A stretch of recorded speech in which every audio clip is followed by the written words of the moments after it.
Once again, good morning, my dear students, and we are going to the next session. And in the previous class, we have studied the various measures taken by SEBI for the improvement of the redressal system in our country, and also we have studied one important definition for insider trading. And what is insider trading, and why it should be prohibited, and what is the importance of insider trading, who is an insider, and what all things will be done for insider trading, and all these matters we have to study. And കഴിഞ്ഞ ക്ലാസ്സിൽ നമ്മൾ അതിൻ്റെ just ഒരു definition പഠിച്ച് നിർത്തുകയാണ് ഉണ്ടായത്. And today we can study it in detail. And we have studied the definition of insider trading, and the definition was like that: the use of material non-public information in trading the shares of a company by a corporate insider or any other person who owes fiduciary duty to the company. That was the definition for insider trading. And now we can see who is an insider. Who is an insider?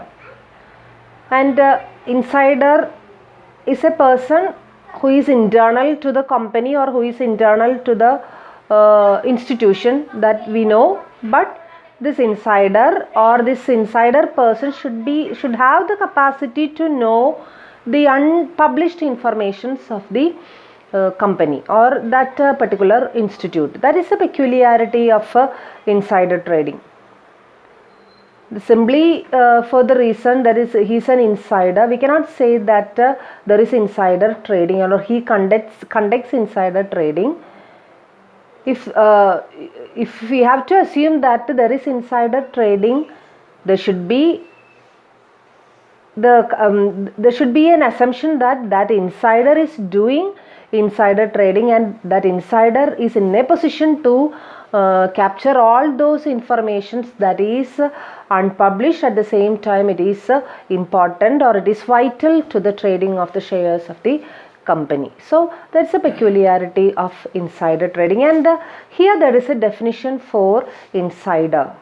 And like insider trading, we are given with a definition for insider also. And insider means any person who is or was connected with the company or is deemed to have been connected with the company, and who is reasonably expected to have access to unpublished price sensitive information in respect of securities of the company, or who has received or has had access to such unpublished price sensitive information.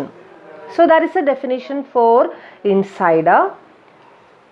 And insider is a person who was connected with the company. Insider is a person who was or who is connected with the company. Insider എന്ന് പറഞ്ഞു കഴിഞ്ഞാൽ ഒരു വ്യക്തി കമ്പനിയുടെ പ്രവർത്തനങ്ങളുമായി അല്ലെങ്കിൽ കമ്പനിയുമായി ബന്ധപ്പെട്ടിരിക്കുന്ന അല്ലെങ്കിൽ കമ്പനിയുമായിട്ട് പണ്ട് ബന്ധപ്പെട്ടിരുന്ന വ്യക്തി, ആ വ്യക്തിയെ ആണ് നമുക്ക് ഇൻസൈഡർ എന്ന് വിളിക്കാനായിട്ട് സാധിക്കുക. And who is reasonably expected to have access to unpublished price sensitive information. And unpublished price sensitive information, and price sensitive information means informations that may have an influence in the determination of prices of securities. That is price sensitive information. അതായത് ഷെയറിൻ്റെ സെക്യൂരിറ്റീസിൻ്റെ പ്രൈസിൽ change വരുത്താൻ സാധ്യതയുള്ള, ഒന്നില്ലെങ്കിൽ അതിൻ്റെ increase ആയിരിക്കാം, അതല്ലാന്നുണ്ടെങ്കിൽ അതിൻ്റെ decrease ആയിരിക്കാം, ആ ഒരു വേരിയേഷന് അല്ലെങ്കിൽ ആ ഒരു ചേഞ്ചിന് സാധ്യതയുണ്ടാക്കുന്ന രീതിയിലുള്ള ഇൻഫർമേഷൻസ്, ആ ഇൻഫർമേഷൻ വിളിക്കുന്ന പേരാണ് പ്രൈസ് സെൻസിറ്റീവ് ഇൻഫർമേഷൻ. അതായത് ആ ഇൻസൈഡറെ സംബന്ധിച്ചിടത്തോളം അയാൾക്ക് എന്തിൽ ആക്സസിബിലിറ്റി ഉണ്ടായിരിക്കണം, അൺപബ്ലിഷ്ഡ് ആയിട്ടുള്ള പബ്ലിക് ഇൻഫർമേഷൻസിൽ ആക്സസിബിലിറ്റി ഉണ്ടായിരിക്കണം. ഒന്നില്ലെങ്കിൽ ഉണ്ടായിരിക്കണം, അല്ലെങ്കിൽ മുൻപ് അത് അയാൾക്ക് ആ ഒരു പൊസിഷനിൽ അയാൾ ആയിരുന്നിരിക്കണം.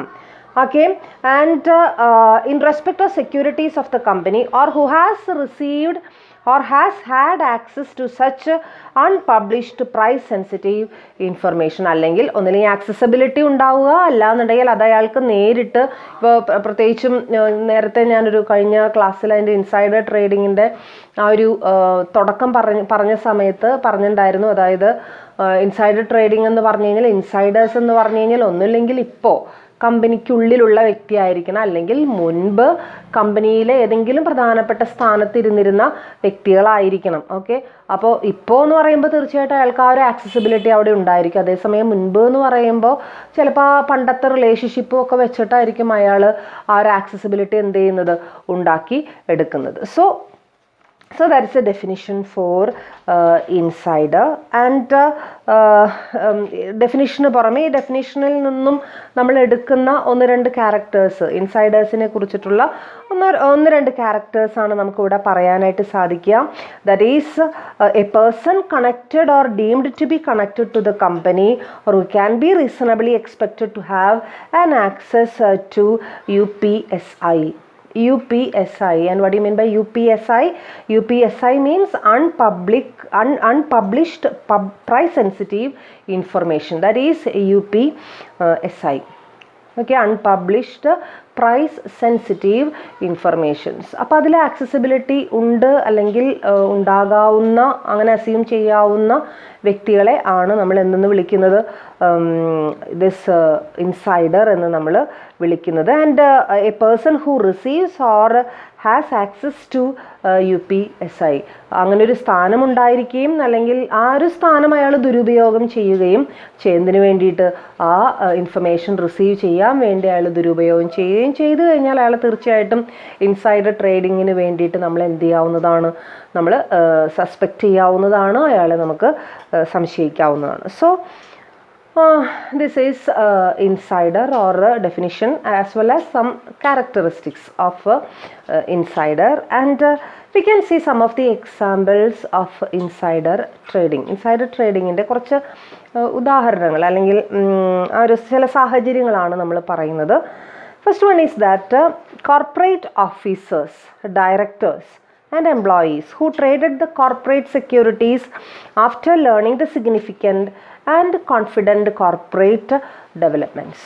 കോർപ്പറേറ്റ് ഒഫീഷ്യൽസ് ആയിരിക്കാം, ഡയറക്ടേഴ്സ് ആയിരിക്കാം, അല്ലെങ്കിൽ എംപ്ലോയീസ് ആയിരിക്കാം. എന്നിട്ട് ഈ കോർപ്പറേറ്റ് ഒഫീഷ്യൽസ് എന്ന് പറഞ്ഞു കഴിഞ്ഞാൽ കമ്പനികളുടെ ഒഫീഷ്യൽസ്, വലിയ വലിയ സ്ഥാനത്തിരിക്കുന്ന ആൾക്കാർ. ലൈക്ക്വൈസ് അവിടുത്തെ employees, okay, and their directors. അങ്ങനെയുള്ള ആൾക്കാർ എന്ത് ചെയ്യുക, ആ കമ്പനിയുടെ തന്നെ ഷെയർസ് ട്രേഡ് ചെയ്യുന്നുണ്ടെങ്കിൽ നമ്മൾ എന്തിനെ സസ്പെക്റ്റ് ചെയ്യണം, ഇൻസൈഡർ ട്രേഡിങ്ങിനെ സസ്പെക്റ്റ് ചെയ്യണം. And next one, friends, business associates, family members and other tippers of such officers, directors and employees who traded the securities after receiving such information. ഇനി വീണ്ടും പറയുന്നു, ഇൻസൈഡേഴ്സിനെ നേരിട്ട് ചെയ്യണമെന്ന് നിർബന്ധമില്ല. ചിലപ്പോൾ അവരുടെ ഫ്രണ്ട്സ് ആയിരിക്കാം, റിലേറ്റീവ്സ് ആയിരിക്കാം, ബിസിനസ് അസോസിയേഷനിലെ മെമ്പേഴ്സ് ആയിരിക്കാം, അല്ലെങ്കിൽ ഫാമിലി മെമ്പേഴ്സ് തന്നെ ആയിരിക്കാം. എന്ത് ചെയ്യുന്നു, ആ കമ്പനിയുടെ ഷെയർസ് ട്രേഡ് ചെയ്യുന്നുണ്ടെങ്കിൽ അവിടെയും എന്ത് സംശയിക്കാവുന്നതാണ്, ഇൻസൈഡർ ട്രേഡിംഗ് സംശയിക്കാവുന്നതാണ്. ഇനി employees of law, banking, brokerage and printing firms who were given such information to provide service to corporation whose securities they traded. Example പറഞ്ഞിരിക്കുന്നത് എംപ്ലോയീസ് ഓഫ് ലോ എന്ന് പറഞ്ഞു കഴിഞ്ഞാൽ ലീഗലായിട്ടുള്ള ഒഫീഷ്യൽസ്, ലീഗൽ പ്രവർത്തനങ്ങൾ, അഡ്വക്കേറ്റ്സ്, അറ്റോർണീസ്, അവരുടെ കേസിൽ അവരൊക്കെ ശരിക്കും പറഞ്ഞു കഴിഞ്ഞാൽ കോർപ്പറേറ്റ്സിൻ്റെ കമ്പനികളുടെ ഷെയറുകളുടെ വില നിലവാരമൊക്കെ എന്താ പറയുക കംപ്ലീറ്റ് ആയിട്ട് പഠിച്ചിരിക്കുന്ന ആൾക്കാരാണ്. അവരെ സംബന്ധിച്ചിടത്തോളം അങ്ങനെയുള്ള ഷെയർസിൻ്റെ ട്രെൻഡുകളെ കുറിച്ച് വളരെ ഈസിലി അവർക്ക് മനസ്സിലാക്കാനായിട്ട് സാധിക്കും. അതുപോലെ തന്നെ ബാങ്കിങ് മേഖലയിൽ പ്രവർത്തിക്കുന്ന ആൾക്കാർ, ബ്രോക്കേഴ്സ്, സ്റ്റോക്ക് എക്സ്ചേഞ്ചിൽ നിരന്തരമായിട്ട് അവർ സ്റ്റോക്ക് വിൽക്കുകയും വാങ്ങുകയൊക്കെ ചെയ്യുന്ന ആൾക്കാരാണ്. സോ അവർക്കറിയാം എന്താണ് ഒരു കമ്പനിയിൽ നടക്കാവുന്ന കാര്യങ്ങൾ എന്നുള്ളത് അവർക്ക് ഏകദേശം എന്ത് ചെയ്യാം, ഊഹിക്കാനായിട്ട് സാധിക്കും. അപ്പോൾ അതിനനുസരിച്ച് അതേസമയം അവരെന്ത് ചെയ്യുന്നു, അതവർ പുറമേക്ക് ആ ഇൻഫർമേഷൻ കൊടുക്കാതെ അവരെന്ത് ചെയ്യാണ്, അവർ സ്വയമായിട്ട് കോർപ്പറേറ്റ്സിൻ്റെ ട്രേഡിങ്ങിൽ അല്ലെങ്കിൽ ഷെയർ സെക്യൂരിറ്റീസ് ട്രേഡിങ്ങിൽ അവർ ഏർപ്പെടുകയാണ്. സോ അതും ഒരു എക്സാമ്പിളായിട്ട് നമ്മൾ പറയുന്നു. And next one, government employees who learned of such information because of their employment by the government, simply for the reason that they are government officials, they can learn some of the important informations. Government officials ആയതുകൊണ്ട് തന്നെ ഗവൺമെൻറ്റിനെ സംബന്ധിച്ചിടത്തോളം എല്ലാ കാര്യങ്ങളിലും, പ്രത്യേകിച്ച് stock മാർക്കറ്റിനെ കുറിച്ചും പുതിയ പുതിയ ട്രെൻഡുകളെ കുറിച്ചും പുതിയ അപ്ഡേറ്റഡ് ആയിട്ടുള്ള ഇൻഫർമേഷനെ കുറിച്ചും സെൻസിറ്റീവ് ആയിട്ടുള്ള ഇൻഫർമേഷൻസിനെ കുറിച്ചൊക്കെ ഏകദേശം ഒരു ധാരണയുള്ള ഒരു ആൾക്കാരായിരിക്കും ഗവൺമെൻറ് ഒഫീഷ്യൽസ്. അപ്പം അങ്ങനെയുള്ള ഗവൺമെൻറ് ഒഫീഷ്യൽസ് കമ്പനികളുടെ ഷെയർസ് ട്രേഡ് ചെയ്യുന്നുണ്ടെങ്കിൽ ശ്രദ്ധിക്കണം. അത് ചിലപ്പോൾ എന്തായിരിക്കാം അവർ ചെയ്യുന്നത്, ഇൻസൈഡർ ട്രേഡിംഗ് ആയിരിക്കാം അവർ ചെയ്യുന്നത്. And other persons who misappropriated and took advantage of confidential information from their employees. ചില സമയങ്ങളിൽ ഇപ്പോൾ ഫോർ എക്സാമ്പിൾ പറയുകയാണെങ്കിൽ, നേരത്തെ നമ്മൾ എംപ്ലോയീസ് ഓഫ് ലോ എന്ന് നമ്മൾ പറഞ്ഞു. ഇപ്പോൾ അഡ്വക്കേറ്റ്സ്, അറ്റോർണീസ്, അങ്ങനെയുള്ള ആൾക്കാരൊക്കെ അവർക്ക് ഇൻഫർമേഷൻ കിട്ടാനായിട്ട് വളരെ പെട്ടെന്ന് സാധിക്കും. അതേസമയം അവർ ചെയ്തില്ലെങ്കിലും ചിലപ്പോൾ അവിടെ ജോലി ചെയ്യുന്ന സാധാരണ എംപ്ലോയീസ് ആയിരിക്കാം അവർക്ക് അവരുടെ ഇപ്പോൾ ഒരു അഡ്വക്കേറ്റിൻ്റെ ഓഫീസിൽ ജോലി ചെയ്യുന്ന ആളെ സംബന്ധിച്ചിടത്തോളം അഡ്വക്കേറ്റ്സ് പറയുന്ന ചില ഇൻഫർമേഷൻസ് അയാൾ ചിലപ്പോൾ കേൾക്കാനിടയാകാം, അയാൾക്കതിന് ഉള്ള ഒരു സംവിധാനം ഉണ്ടായിരിക്കാം. അങ്ങനെ വരുമ്പോൾ അഡ്വക്കേറ്റ് അത് ചെയ്തില്ലെങ്കിലും ചിലപ്പോൾ ആര് ചെയ്തു എന്ന് വരും, ഇൻസൈഡർ ട്രേഡിങ് അവിടുത്തെ എംപ്ലോയി ചെയ്തു എന്ന് വരാം. ഓക്കെ, അപ്പം അങ്ങനെ അതായത് അവിടുത്തെ ഒരു ഇൻസൈഡർ ട്രേഡിങ് ചെയ്യണം എന്നുള്ള ആഗ്രഹത്തോടു കൂടി മറ്റു വ്യക്തികൾ ചിലപ്പോൾ ഇതിൽ എൻ്റർ ചെയ്യാം, ഈ ഒരു ഇൻസൈഡർ ട്രേഡിങ്ങിൽ എൻ്റർ ചെയ്യാം എന്നുള്ളതാണ് അവിടുത്തെ ഒരു പ്രത്യേകത. ഓക്കെ, സോ എന്താണ് ഇൻസൈഡർ ട്രേഡിംഗ് എന്ന് നമ്മൾ പഠിച്ചു. ആരാണ് ഇനി ഇൻസൈഡർ എന്ന് നമ്മൾ പഠിച്ചു. ഇനി എന്തൊക്കെയാണ് സാഹചര്യങ്ങൾ, ഇൻസൈഡർ ട്രേഡിംഗ് എന്ന് പറയുന്ന സംഭവം സസ്പെക്റ്റ് ചെയ്യാവുന്ന ആ ഒരു സാഹചര്യം എന്താണെന്നുള്ളത് നമുക്ക് മനസ്സിലായി. ഇനി why we should prevent this insider trading, എന്തുകൊണ്ടാണ് ഇൻസൈഡർ ട്രേഡിങ്ങിനെ നമുക്ക് പ്രിവെൻറ്റ് ചെയ്യേണ്ടി വരുന്നത്, അതിൻ്റെ ആവശ്യമുണ്ടോ? ഇൻസൈഡർ ട്രേഡിങ് അതിൻ്റേതായിട്ടുള്ള രീതിയിൽ നടന്നു പോയതുകൊണ്ട് വല്ല കുഴപ്പവും ഉണ്ടോ എന്നുള്ളതാണ് നമ്മുടെ ചോദ്യം. ശരിക്കും പറഞ്ഞു കഴിഞ്ഞാൽ insider trading it's a prohibited activity by SEBI prohibit ചെയ്തിട്ടുള്ളൊരു ട്രേഡ് പ്രാക്ടീസാണ് ഇൻസൈഡർ ട്രേഡിംഗ് എന്ന് പറയുന്നത്. ഇനി എന്തുകൊണ്ടാണത് പ്രൊഹിബിറ്റ് ചെയ്തിരിക്കുന്നത് എന്ന് ചോദിച്ചു കഴിഞ്ഞാൽ അതിനൊരു ഉത്തരേ ഉള്ളൂ. Insider trading may effect the authenticity of the free flow of securities in the security market. Authenticity as well as free flow of securities in the security market. And നമ്മൾ പഠിച്ചിട്ടുണ്ട്, ഏതൊരു മാർക്കറ്റിനെയും പോലെ സെക്യൂരിറ്റി മാർക്കറ്റിലെയും പ്രൈസ് എന്ന് പറയുന്നത്, ഒരു particular ഷെയറിൻ്റെ price എന്ന് പറയുന്നത് it is fixed by the forces of demand and supply. Demand supply forces ആണ് എന്ത് ഫിക്സ് ചെയ്യുന്നത്, ഇതിൻ്റെ പ്രൈസ് ഫിക്സ് ചെയ്യുന്നത്. So we should see that there is no compulsory, അല്ലെങ്കിൽ ആ ഒരു കമ്പൽഷൻ, ഒരു ലീക്കേജ് ഓഫ് ഇൻഫർമേഷൻസ് ഇല്ല എന്നുള്ളതും. And all the persons relating to security market are accepting the information at one particular time, not before and after. എല്ലാവരും ഒരേ സമയം തന്നെ, ഒരേ രീതിയിൽ തന്നെ ഒരേപോലെയുള്ള ഇൻഫർമേഷൻസ് കളക്ട് ചെയ്യുന്നുണ്ട് എന്നുള്ള ഉറപ്പ് വരുത്തിയാൽ മാത്രമേ നമുക്ക് പറയാനായിട്ട് സാധിക്കുള്ളൂ അവിടെ ഫ്രീ ഫ്ലോ ഓഫ് സെക്യൂരിറ്റി ഉണ്ട് എന്ന് പറയാൻ സാധിക്കുള്ളൂ. അതല്ല, കുറച്ച് പേർക്ക് നേരത്തെ കിട്ടി, കുറച്ച് പേർക്ക് കുറേ താമസിച്ചിട്ടാണ് ഇൻഫർമേഷൻ കിട്ടിയത്. സോ അങ്ങനെയാണെങ്കിൽ ആ നേരത്തെ കിട്ടിയ ആൾക്കാർ എന്താ ചെയ്യുക, അത് അവരുടെ കൺട്രോളിനനുസരിച്ച്, അല്ലെങ്കിൽ അവർ വിഷ് ചെയ്യുന്ന പോലെ, അവർ തീരുമാനിക്കുന്ന പോലെ അവരുടെ മാർക്കറ്റിനെ റെഗുലേറ്റ് ചെയ്യാനായിട്ട് അവർക്ക് സാധിക്കും എന്നുള്ളതാണ് അതിൻ്റെ ഒരു പ്രത്യേകത. അപ്പം അങ്ങനെ ഉണ്ടാവാതിരിക്കണമെങ്കിൽ informations should be published in the right manner. ഇവിടെ ഇൻസൈഡേഴ്സ് മാത്രം ഇൻഫർമേഷൻസ് നേരത്തെ തന്നെ കളക്ട് ചെയ്യുകയും നേരത്തെ തന്നെ റിസീവ് ചെയ്യുകയും അതിനനുസരിച്ച് അവരെന്ത് ചെയ്യണത്, അവരുടേതായിട്ടുള്ള രീതിയിൽ മാർക്കറ്റിനെ റെഗുലേറ്റ് ചെയ്യാനായിട്ട് ശ്രമിക്കുകയും ചെയ്യുന്നത്. So this insider trading is a question mark, or അതൊരു തീർച്ചയായിട്ടും അത് നമുക്ക് കോമ്പൻസേറ്റ് ചെയ്ത് പോവാനായിട്ട് സാധിക്കില്ല. And it will question the legality. At the same time it's the security മാർക്കറ്റിനെ സംബന്ധിച്ചിടത്തോളം അതിൻ്റെ ജെൻറ്റിൽനെസ്സിനെയും അതിൻ്റെ ഐഡൻറ്റിറ്റിയെയും ഒക്കെ ചോദ്യം ചെയ്യുന്ന ഒരു സംഗതിയാണ് എന്തെന്ന് പറയുന്നത് ഇൻസൈഡർ ട്രേഡിംഗ് എന്ന് പറയുന്നത്. അതുകൊണ്ട് തന്നെയാണ് സെബി എന്ന് പറയുന്ന ഓർഗനൈസേഷൻ ഈ ഇൻസൈഡർ ട്രേഡിങ്ങിനെ പ്രൊഹിബിറ്റഡ് ആക്ടിവിറ്റീസിൻ്റെ കൂട്ടത്തിൽ എന്ത് ചെയ്തിട്ടുള്ളത്, പെടുത്തിയിരിക്കുന്നത്. And SEBI acts as the regulator in the share market by taking all the precautionary measures in order to repose the confidence of the investors who are investing in the market. മാർക്കറ്റിൽ invest ചെയ്യുന്നവരുടെ ആ ഒരു confidence തകർക്കാനായിട്ട് ആര് തൽക്കാലം ശ്രമിക്കുന്നില്ല, സെബിക്ക് തൽക്കാലം ചിന്തയില്ല. So അതുകൊണ്ടാണ് ഈ കോൺഫിഡൻസിനെ ചോദ്യം ചെയ്യുന്ന ഒരു പരിപാടിയാണ് ഇൻസൈഡർ ട്രേഡിംഗ് എന്ന് പറയുന്ന സംഭവം. എല്ലാവർക്കും ഒരേ ചാൻസ് ആയിരിക്കണം, എല്ലാവർക്കും ഒരേ പോസിബിലിറ്റി ആയിരിക്കണം എന്തിനെ കൺട്രോൾ ചെയ്യാൻ, മാർക്കറ്റിനെ കൺട്രോൾ ചെയ്യാൻ. നമ്മൾ പറയുന്നത് നമ്മൾ various theories, security market theories നമ്മൾ കഴിഞ്ഞ ചാപ്റ്ററിൽ പഠിച്ച സമയത്ത് നമ്മളവിടെ പറഞ്ഞിട്ടുള്ളൊരു സംഭവം, ഒരു സിംഗിൾ ഇൻവെസ്റ്റർക്കോ അല്ലെങ്കിൽ ഒരു സിംഗിൾ ഇൻവെസ്റ്റിംഗ് ഇൻസ്റ്റിറ്റ്യൂഷനോ ഒരിക്കലും മാർക്കറ്റിനെ എന്ത് ചെയ്യാൻ പറ്റില്ല എന്നുള്ളതാണ്, കൺട്രോൾ ചെയ്യാൻ പറ്റില്ല, അത് പാടില്ല എന്നുള്ളതാണ് അല്ലേ. അതേസമയം ഈ ഒരു ഇൻസൈഡർ ട്രേഡിംഗ് എന്ന് പറയുന്ന ഒരു സംവിധാനം അവിടെ ഉണ്ടെങ്കിൽ തീർച്ചയായിട്ടും എന്താ സംഭവിക്കുക, ഒന്നോ രണ്ടോ ഇൻവെസ്റ്റേഴ്സ് മാത്രം അല്ലെങ്കിൽ ചെറിയൊരു ഗ്രൂപ്പ് ഓഫ് ഇൻവെസ്റ്റേഴ്സ് മാത്രം മാർക്കറ്റിനെ റെഗുലേറ്റ് ചെയ്യുന്ന ഒരു അവസ്ഥ ഉണ്ടാവാനായിട്ട് സാധ്യതയുണ്ട്. അതാണ് നേരത്തെ പറഞ്ഞ, ശരിക്കും ആ ഒരു റെഗുലേറ്ററി പവർ എന്ന് പറയുന്നത് എല്ലാ ഇൻവെസ്റ്റേഴ്സിൻ്റെയും, അതിലൊരാളെ പോലും നമുക്ക് മാറ്റി നിർത്താനായിട്ട് സാധിക്കില്ല. എല്ലാ ഇൻവെസ്റ്റേഴ്സിനെയും ഒരുമിച്ച് ആ ഒരു പോസിബിലിറ്റി, ആ ഒരു കപ്പാസിറ്റി ഉണ്ടായിരിക്കണം.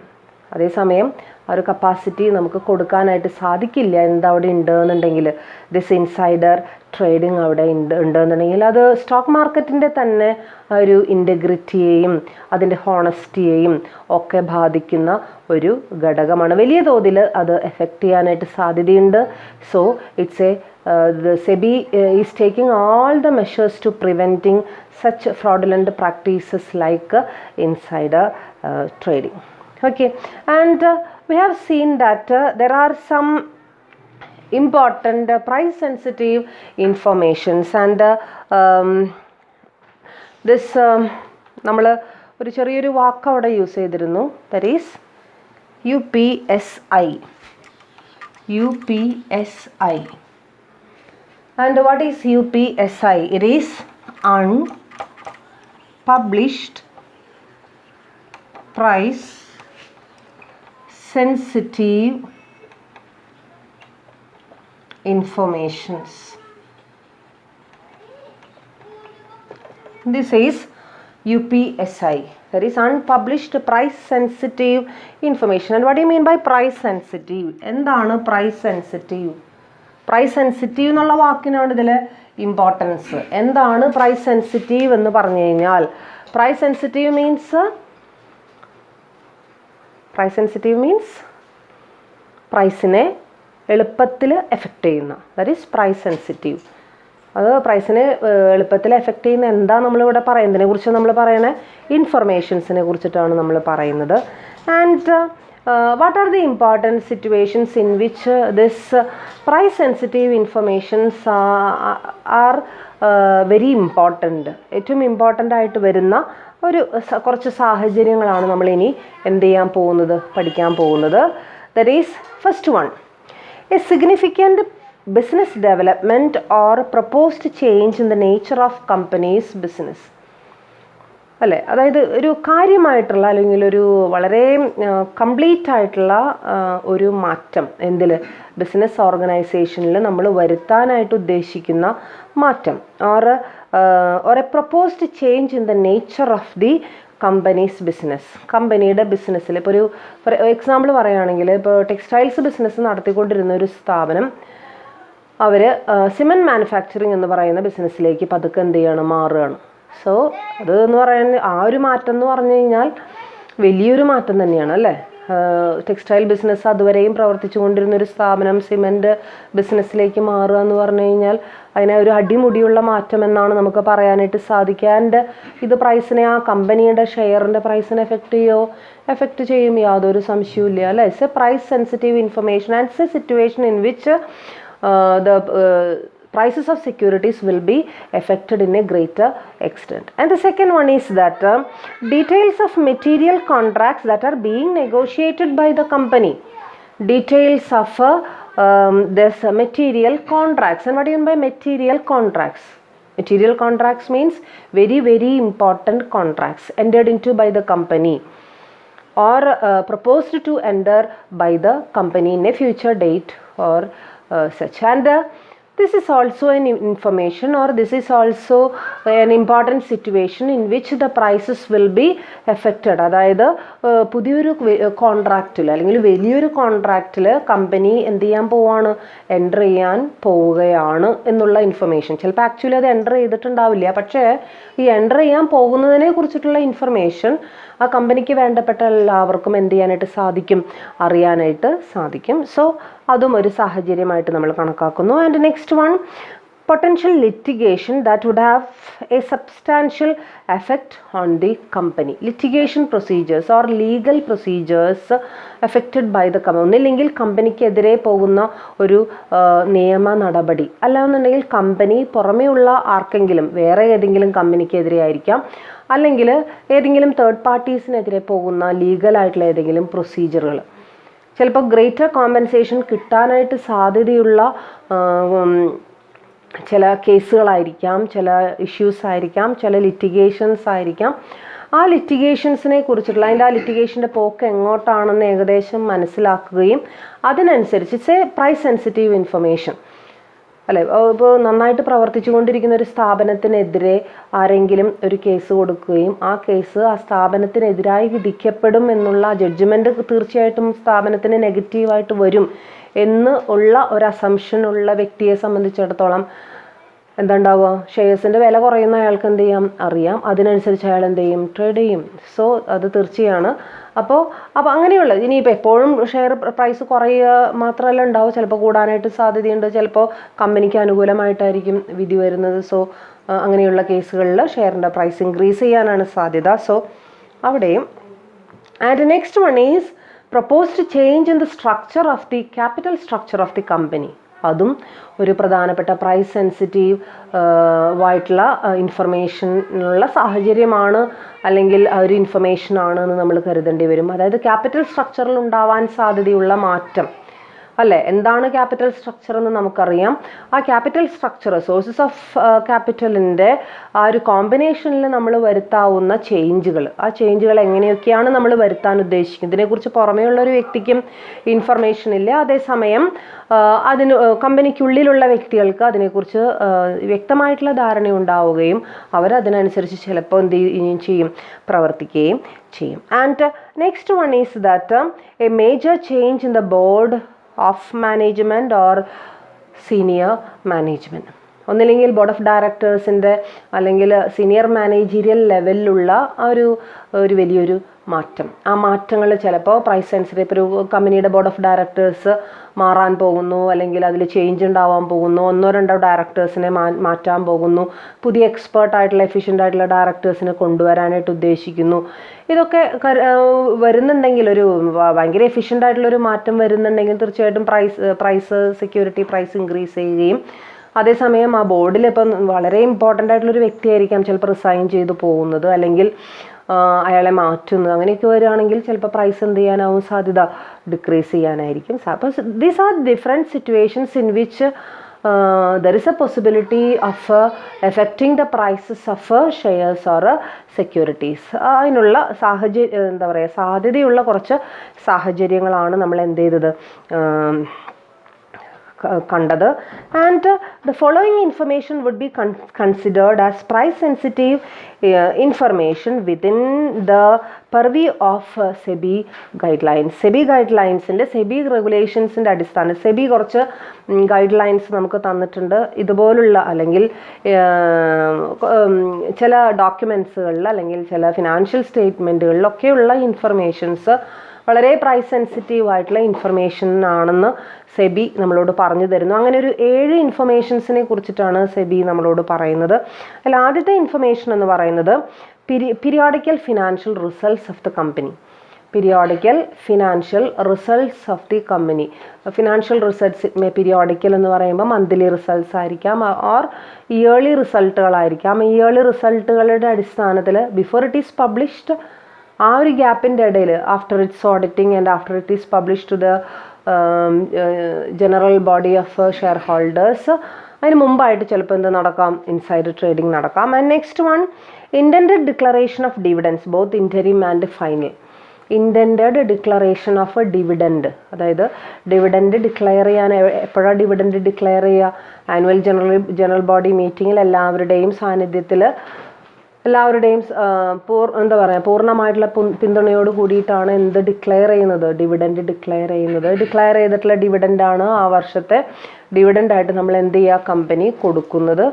അതേസമയം നമ്മൾ ജനറൽ ബോഡി മീറ്റിംഗ് കണ്ടക്ട് ചെയ്യുന്നതിന് മുൻപേ തന്നെ നമുക്കറിയാം എന്താണ് നമ്മൾ ഇക്കൊല്ലം പ്രപ്പോസ് ചെയ്യുന്ന ഡിവിഡൻഡ്, ഡിക്ലെയർ ചെയ്യാനായിട്ട് ഉദ്ദേശിക്കുന്ന ഡിവിഡൻഡ്. ആ ഡിവിഡൻഡിനെ കുറിച്ചിട്ടുള്ള information it may have a chance of affecting the prices. And third one is that issue of securities or buyback of securities. സെക്യൂരിറ്റീസിൻ്റെ ഇഷ്യൂ, അതായത് പുതിയ സെക്യൂരിറ്റീസിൻ്റെ ഇഷ്യൂ ആയിരിക്കാം. അതായത് in the next month we are proposing to issue some securities എന്നുള്ള information. അല്ലെങ്കിൽ issue തന്നെ ആവണമെന്നില്ല, ബൈബാക്ക് ആയിരിക്കാം, അല്ലെ? ബൈബാക്കിന് ചാൻസ് ഉള്ള, ബൈബാക്കിന് ഒതൻറ്റിസിറ്റി ഉള്ള കമ്പനീസ് ആണെന്നുണ്ടെങ്കിൽ വേണമെങ്കിൽ ഷെയർ എന്ത് ചെയ്യാം, ബൈബാക്ക് ചെയ്യാം. അപ്പം അങ്ങനെ ബൈബാക്ക് ചെയ്യണമെന്നുണ്ടെങ്കിലും അതിൻ്റെ സീനിയർ മാനേജ്മെൻറ്റ് അല്ലെങ്കിൽ അതിൻ്റെ ബോർഡ് ഓഫ് ഡയറക്ടേഴ്സ് തീരുമാനിച്ചാലേ ബൈബാക്കിങ് നടക്കുകയുള്ളൂ. അപ്പം അങ്ങനെയുള്ള സമയത്ത് അതും ഒരു പ്രൈസ് സെൻസിറ്റീവ് ഇൻഫർമേഷൻ ആകാമെന്ന് ആര് പറയുന്നു, സെബി പറയുന്നു. At the same time any major expansion plans or execution of new projects. Expansion പ്ലാനുകൾ എന്തെങ്കിലും, പുതിയ ബിൽഡിംഗ് അല്ലെങ്കിൽ പുതിയ ബ്രാഞ്ച് അല്ലെങ്കിൽ പുതിയ പ്രോഡക്റ്റുകൾ, അങ്ങനെ എന്തെങ്കിലും രീതിയിലുള്ള എക്സ്പാൻഷനുകളായിരിക്കാം, അല്ലെങ്കിൽ പുതിയ ഏതെങ്കിലും പ്രൊജക്റ്റുകളുടെ എക്സിക്യൂഷൻ ആയിരിക്കാം. എന്തുതന്നെയായാലും അത് പ്രൈസ് സെൻസിറ്റീവ് ഇൻഫർമേഷനാണ്. And next one, amalgamations, mergers and takeovers. മെർജറുകളായിരിക്കാം, അമാൽഗമേഷൻ ആയിരിക്കാം, ടേക്ക് ഓവറുകളായിരിക്കാം. ഇതൊക്കെ പ്രൈസ് സെൻസിറ്റീവ് ഇൻഫർമേഷനാണ്. Likewise disposal of the whole or a substantial part of the undertaking. Substantial part of the undertaking എന്ത് ചെയ്യുക, ഇപ്പോൾ എ കമ്പനി എന്ന് പറയുന്ന കമ്പനിയുടെ ഇതിൻ്റെ ഒരു സബ്സ്റ്റാൻഷ്യൽ പാർട്ട് വേറൊരു കമ്പനി ഏറ്റെടുക്കാൻ പോവുകയാണ് എന്നുള്ള ഒരു, അല്ലെങ്കിൽ എ കമ്പനി വേറൊരു കമ്പനിയെ സബ്സ്റ്റാൻഷ്യലി ടേക്ക് ഓവർ ചെയ്യാൻ പോവുകയാണ്, അല്ലെങ്കിൽ ഒരു പെർട്ടിക്കുലർ ഷെയർ ഹോൾഡർ മുഴുവനായിട്ട് ഷെയർ അല്ലെങ്കിൽ ഒരു മേജർ പാർട്ട് ഓഫ് ഷെയർസ് അയാൾ ഏറ്റെടുക്കാൻ പോവുകയാണ്. അങ്ങനെയൊക്കെയുള്ള സബ്സ്റ്റാൻഷ്യൽ ടേക്ക് ഓവേഴ്സിനെ കുറിച്ചിട്ടുള്ള informations. Likewise significant changes in policies, plans or operations of the company. അതിൻ്റെ പോളിസികളിലുണ്ടാവുന്ന മാറ്റം, അതിൻ്റെ പ്രൊസീജിയേഴ്സിലുണ്ടാകാവുന്ന മാറ്റം, ലൈക്ക്വൈസ് അതിൻ്റെ ഓപ്പറേഷൻസിലുണ്ടാകാവുന്ന മാറ്റം ഉണ്ടാകാമെന്ന് വെച്ച് കഴിഞ്ഞാൽ തീരുമാനിച്ചിട്ടുണ്ടായിരിക്കും, പക്ഷെ അത് ആക്ച്വലി എക്സിക്യൂട്ട് ചെയ്തിട്ടുണ്ടായിരിക്കില്ല. അതിൻ്റെ ഗ്യാപ്പിൽ ബിഫോർ ദാറ്റ് എക്സിക്യൂഷൻ അത് എന്തിന് കാരണമാവാറുണ്ട്, പ്രൈസ് സെൻസിറ്റീവ് ഇൻഫർമേഷനായിട്ട് മാറാനായിട്ടുള്ള സാധ്യതയുണ്ട്. അപ്പോൾ ഇങ്ങനെ സെബി തന്നിട്ടുള്ള 7 പ്രൈസ് സെൻസിറ്റീവ് ഇൻഫർമേഷനും അതോടൊപ്പം തന്നെ ഇൻ ജനറൽ നമ്മൾ കുറച്ച് സാഹചര്യങ്ങളും എന്ത് ചെയ്തിട്ടുണ്ട്, ഒരു 6 സാഹചര്യങ്ങളും നമ്മൾ എന്ത് ചെയ്തിട്ടുണ്ട്, കണ്ടിട്ടുണ്ട്. അതോടൊപ്പം തന്നെ നമ്മൾ നേരത്തെ ആരാണ് ഇൻസൈഡർ, എന്തുകൊണ്ടാണ് ഇൻസൈഡർ ട്രേഡിങ്ങിനെ എഫക്റ്റ് ചെയ്യുന്നത്, ഇൻസൈഡേഴ്സിനെ എന്തുകൊണ്ടാണ് പ്രൊഹിബിറ്റ് ചെയ്യേണ്ടത് എന്നുള്ളതൊക്കെ നമ്മൾ കണ്ടു. സോ ഇപ്പോൾ ഇത് നമ്മൾ കഴിഞ്ഞ ക്ലാസ്സിൽ തുടങ്ങി വെച്ച ഇൻസൈഡർ ട്രേഡിംഗ് എന്ന് പറയുന്ന ആ ഒരു ടോപ്പിക്ക് നമ്മൾ ഈ ക്ലാസ്സിലാണ് എന്ത് ചെയ്യുന്നത്, അവസാനിച്ച് an important topic. Insider trading എന്ന് പറയുന്ന അതിൻ്റെ ലീഗൽ വശം നോക്കുമ്പോൾ ഒരു വലിയൊരു എന്താ പറയുക, ഗ്രേറ്റർ ഇമ്പോർട്ടൻസ് ഉള്ളൊരു ടോപ്പിക്കാണ്. So you should know what is insider trading and why we should prohibit this insider trading. അപ്പോൾ അത്രയും കാര്യങ്ങളാണ് നമുക്ക് ഈ അവസാന ചാപ്റ്ററിൽ എന്ത് ചെയ്യാനുള്ളത്, പഠിക്കാനുള്ളത്. അതായത് നമ്മൾ ഇൻവെസ്റ്റർ പ്രൊട്ടക്ഷൻ എന്ന് പറയുന്ന ആ ചാപ്റ്ററാണ് നമ്മൾ തുടങ്ങി വെച്ചത്. എന്തുകൊണ്ടാണ് ഇൻവെസ്റ്റർ പ്രൊട്ടക്ഷൻ വേണ്ടത്, എന്താണ് അതിൻ്റെ ആവശ്യം, അതുപോലെ തന്നെ എപ്പോഴാണ് ഇൻവെസ്റ്റേഴ്സ് പ്രൊട്ടക്റ്റഡ് ആണെന്ന് പറയുന്നത്, അതുപോലെ ഇൻവെസ്റ്റേഴ്സിന് വേണ്ടി എന്തൊക്കെ പ്രൊട്ടക്റ്റീവ് മെഷേഴ്സാണ് സെബി കൊണ്ടുവന്നിട്ടുള്ളത്, സെബിയുടെ ആ ഒരു ഇംപ്ലിമെൻറ്റേഷനും സെബിയുടെ ഒരുപാട് പ്രവർത്തനങ്ങളും, അതോടൊപ്പം തന്നെ അതിൽ ഏറ്റവും ഇമ്പോർട്ടൻ്റ് ആയിട്ട് നമ്മൾ കണ്ട ഒരു പ്രവർത്തനം എന്ന് പറയുന്നത് റീഡ്രസൽ മെത്തേഡ്സ് ആണ്. സെബി മുന്നോട്ട് കൊണ്ടുവന്നിട്ടുള്ള റീഡ്രസൽ മെത്തേഡ്സ് ആണ്. അതിൻ്റെ ഒരുപാട് സിസ്റ്റത്തിനെ കുറിച്ചൊക്കെ നമ്മൾ വളരെ നല്ല രീതിയിൽ ഡിസ്കസ് ചെയ്തു. അതിനുശേഷമാണ് നമ്മൾ ഇൻവെസ്റ്റേഴ്സിൻ്റെ റൈറ്റ്സിനെ കുറിച്ചും റെസ്പോൺസിബിലിറ്റീസിനെ കുറിച്ചൊക്കെ പഠിച്ചിട്ടുണ്ട്. അതിന് ശേഷമാണ് അവസാനമാണ് ഇൻസൈഡർ ട്രേഡിങ്ങിനെ കുറിച്ച് നമ്മൾ അതിൻ്റെ ഇടയിൽ ഒരു 2 ടോപ്പിക് നമ്മൾ വിട്ടുപോയി. അതിലൊന്ന് ഇൻവെസ്റ്റർ അവെയർനെസ് എന്ന് പറയുന്ന ഒരു ടോപ്പിക്കും അതോടൊപ്പം തന്നെ ഇൻവെസ്റ്റർ ആക്ടിവിസം എന്ന് പറയുന്ന ഒരു ടോപ്പിക്കും. അപ്പം അങ്ങനെ ഈ ഇൻവെസ്റ്റേഴ്സ് പ്രൊട്ടക്ഷൻ്റെ അതിനോട് റിലേറ്റഡ് ആയിട്ടുള്ള 2 ടോപ്പിക്കുകളാണ് അവെയർനെസ് ആൻഡ് ആക്ടിവിസം എന്ന് പറയുന്നത്. സോ അതും കൂടാതെ നമ്മൾ ഈ ഒരു ലാസ്റ്റ് ടോപ്പിക്കായിട്ട് നമ്മൾ പഠിച്ചതാണ് ഇൻസൈഡർ ട്രേഡിംഗ്. അപ്പോൾ അതിനെക്കുറിച്ചുള്ള 3 ഹെഡിങ്ങുകൾ നമ്മൾ പഠിച്ചു. അപ്പോൾ ഇതോടുകൂടി ഇൻവെസ്റ്റർ പ്രൊട്ടക്ഷൻ എന്ന് പറയുന്ന ആ ചാപ്റ്റർ അവിടെ തീരാണ്. ആ ചാപ്റ്റർ മാത്രമല്ല, നമ്മളെ സംബന്ധിച്ചിടത്തോളം ഫണ്ടമെൻ്റൽസ് ഓഫ് ഇൻവെസ്റ്റ്മെൻറ്റിൽ ഒരു 5 മൊഡ്യൂളുകളാണ് നമ്മൾ പഠിച്ചത്. അതിൽ ആദ്യത്തെ മൊഡ്യൂളിൽ ഇൻവെസ്റ്റ്മെൻറ്റ് എൻവയോൺമെൻറ്റ് എന്താണെന്നുള്ളത് നമ്മൾ പഠിച്ചിരുന്നു, നമ്മൾ മനസ്സിലാക്കിയിരുന്നു. അതിലൊരു ഇത്തിരി ലെങ്തി ആയിട്ടുള്ളൊരു ചാപ്റ്റർ ആയിരുന്നു ഇൻവെസ്റ്റ്മെൻറ്റ് എൻവയോൺമെൻറ്റ്. അതിലൊരുപാട് തരത്തിലുള്ള അവന്യൂസിനെ കുറിച്ചും അതുപോലെ തന്നെ എന്തൊക്കെയാണ് ഡിഫറെൻ്റ് ഓരോന്നിൻ്റെയും ഫീച്ചേഴ്സും പെർട്ടിക്കുലേഴ്സും അഡ്വാൻറ്റേജസും ഡിസഡ്വാൻറ്റേജ് വളരെ വിശദമായിട്ട് നമ്മൾ ആ ചാപ്റ്ററിൽ നമ്മൾ പഠിച്ചിരുന്നു. അതോടൊപ്പം തന്നെ റിസ്ക് എന്താണെന്നും റിട്ടേൺ എന്താണെന്നും 2 കോൺസെപ്റ്റുകൾ നമ്മൾ ആ ചാപ്റ്ററിൽ പഠിച്ചു. ഓരോ സെക്യൂരിറ്റിയുടെയും എങ്ങനെയാണ് എക്സ്പെക്റ്റഡ് റിട്ടേൺസ് കാൽക്കുലേറ്റ് ചെയ്യുക, എങ്ങനെയാണ് റിസ്ക് കാൽക്കുലേറ്റ് ചെയ്യുക. റിസ്കിനെ സംബന്ധിച്ചിടത്തോളം പറയുകയാണെങ്കിൽ അവിടെ നമ്മൾ കാൽക്കുലേഷനിൽ ബീറ്റനെ കുറിച്ച് നമ്മൾ പറഞ്ഞിരുന്നു അതും. അപ്പോൾ അതാണ് ഫസ്റ്റ് ചാപ്റ്ററിൽ നമ്മൾ പഠിച്ചത്. രണ്ടാമതായിട്ട് നമ്മൾ പഠിച്ചത് ഫിക്സഡ് ഇൻകം സെക്യൂരിറ്റീസിനെ കുറിച്ചിട്ടാണ്. ഫിക്സഡ് ഇൻകം സെക്യൂരിറ്റീസിൽ നമ്മൾ കണ്ടത് ബോണ്ടിനെ കുറിച്ചിട്ടാണ്. അതിൻ്റെ ഒരുപാട് ഫീച്ചേഴ്സും അതിനോടനുബന്ധിച്ചിട്ടുള്ള ബോണ്ടിൻ്റെ റിസ്കുകൾ ഏതൊക്കെയാണെന്നുള്ളതും നമ്മൾ പഠിച്ചു. പിന്നെ നമ്മൾ പഠിച്ചത് ബോണ്ടിൻ്റെ ഈൽഡ് എങ്ങനെയാണ് കാൽക്കുലേറ്റ് ചെയ്യുക, കറണ്ട് ഈൽഡ് എന്താണ്, ഈൽഡ് ടു മെച്യൂരിറ്റി എന്താണ്, ഈൽഡ് ടു കോൾ എന്താണ് എന്നുള്ളത് നമ്മൾ പഠിച്ചിരുന്നു. അതോടൊപ്പം തന്നെ നമ്മൾ പഠിച്ച വേറൊരു സംഭവമാണ് വാല്യുവേഷൻ ഓഫ് ബോണ്ട്. എങ്ങനെയാണ് വാല്യൂ ചെയ്യണത്, അതിനെ സെമി ആനുവലി ഇൻട്രസ്റ്റ് കൊടുക്കുന്ന സമയത്തും ആനുവൽ ഇൻട്രസ്റ്റ് കൊടുക്കുന്ന സമയത്തും എങ്ങനെയാണ് അതിനെ ട്രീറ്റ് ചെയ്യാനായിട്ട് സാധിക്കുക, വേരിയസ് ഫോർമുല എങ്ങനെയാണ് നമ്മൾ യൂസ് ചെയ്യണേ എന്നുള്ളത് നമ്മൾ പഠിച്ചിരുന്നു. ഇനി മൂന്നാമതായിട്ട് നമ്മൾ പഠിച്ചത്, മൂന്നാമത്തെ ചാപ്റ്ററിൽ നമ്മൾ പഠിച്ചത് അപ്രോച്ചസ് ടു സെക്യൂരിറ്റീസ് അനാലിസിസ് എന്ന് പറയുന്ന ആ ഒരു ചാപ്റ്റർ ആയിരുന്നു മൂന്നാമത് നമ്മൾ കണ്ടത്. അതിൽ ഫണ്ടമെൻ്റൽ അനാലിസിസ് എന്താണെന്നും ടെക്നിക്കൽ അനാലിസിസ് എന്താണെന്നും പഠിച്ചു. ഫണ്ടമെൻ്റൽ അനാലിസിസിൽ എങ്ങനെയാണ് നമ്മൾ ഷെയറിനെയും പ്രത്യേകിച്ച് ഇക്വിറ്റി ഷെയറിനെയും പ്രിഫറൻസ് ഷെയറിനെയും വാല്യൂ ചെയ്യുന്നത് എന്നുള്ളത് നമ്മൾ പഠിച്ചിരുന്നു. അതിൽ ഇക്വിറ്റി ഷെയർ വാല്യൂ ചെയ്യാനായിട്ടുള്ള രീതികൾ എന്തൊക്കെയാണെന്നും പ്രിഫറൻസ് ഷെയർ വാല്യൂ ചെയ്യാനുള്ള രീതികൾ എന്തൊക്കെയാണെന്നും നമ്മൾ പഠിച്ചിട്ടുണ്ട്. അതോടൊപ്പം തന്നെ നമ്മൾ